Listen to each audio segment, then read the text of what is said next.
Setiap tanggal 17 Agustus, kita mengenal tanggal ini sebagai peringatan Hari Kemerdekaan Indonesia. Jika mendengar tentang kemerdekaan Indonesia, maka tidak asing pula dengan serangkaian peristiwa penting yang menyangkut perjalanan bangsa Indonesia meraih kemerdekaan, yaitu peristiwa Rengas Dengklok. Peristiwa Rengas Dengklok adalah peristiwa penculikan yang dilakukan oleh sejumlah pemuda terhadap Soekarno dan Hatta. Peristiwa ini dimulai pada tanggal 14 Agustus 1945, yang mana pada saat itu pasukan Jepang menyerah tanpa syarat kepada pihak sekutu setelah kota Hiroshima dan kota Nagasaki mendapat serangan bom atom. Pada tanggal 15 Agustus 1945, berita ini diketahui oleh kalangan para pemuda bangsa Indonesia melalui berita siaran radio. Pada saat itu pula, Insinyur Soekarno dan Dr. Andes Muhammad Hatta baru kembali ke tanah air memenuhi panggilan Panglima Jepang untuk Asia Tenggara. Setelah mendengar berita ini, terjadi pro dan kontra tentang proklamasi kemerdekaan antara golongan muda dan golongan tua. Golongan muda ingin cepat-cepat dilaksanakannya proklamasi kemerdekaan Indonesia, karena hal ini merupakan hak dan masalah rakyat Indonesia sendiri tanpa bergantung kepada negara atau bangsa yang lain. Sedangkan golongan tua menginginkan bahwa kemerdekaan Indonesia harus dilakukan secara terorganisir, misalnya dengan pernyataan dari bangsa-bangsa lain dengan melampirkan tanda tangan dan lain sebagainya.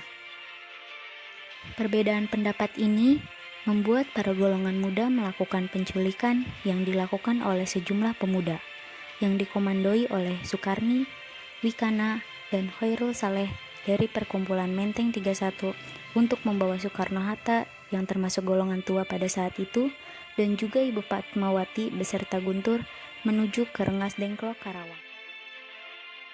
Rengas Dengklok dipilih karena tempatnya yang jauh dari jalan raya utama Jakarta Cirebon, tepatnya pada tanggal 16 Agustus 1945. Hal ini dilakukan oleh golongan muda agar Soekarno-Hatta jauh dari pengaruh pemerintah Jepang.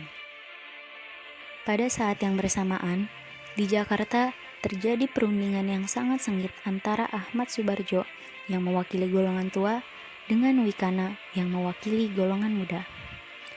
Dan akhirnya tercapai kesepakatan bahwa kemerdekaan Indonesia, proklamasi kemerdekaan Indonesia akan terjadi esok hari dan harus dilaksanakan di Jakarta.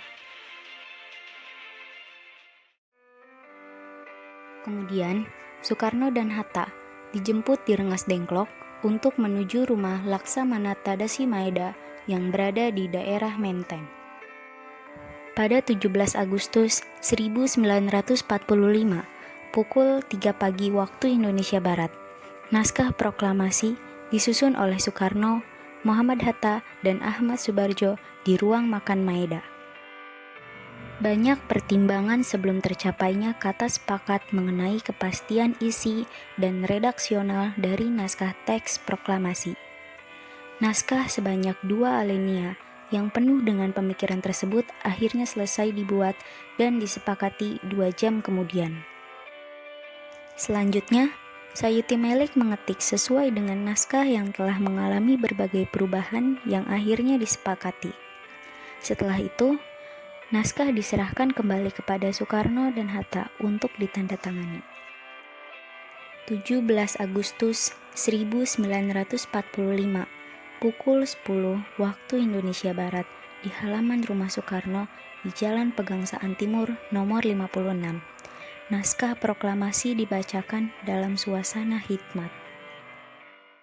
Proklamasi. Kami, bangsa Indonesia, dengan ini menyatakan kemerdekaan Indonesia. Hal-hal yang mengenai pemindahan kekuasaan dan lain-lain diselenggarakan dengan cara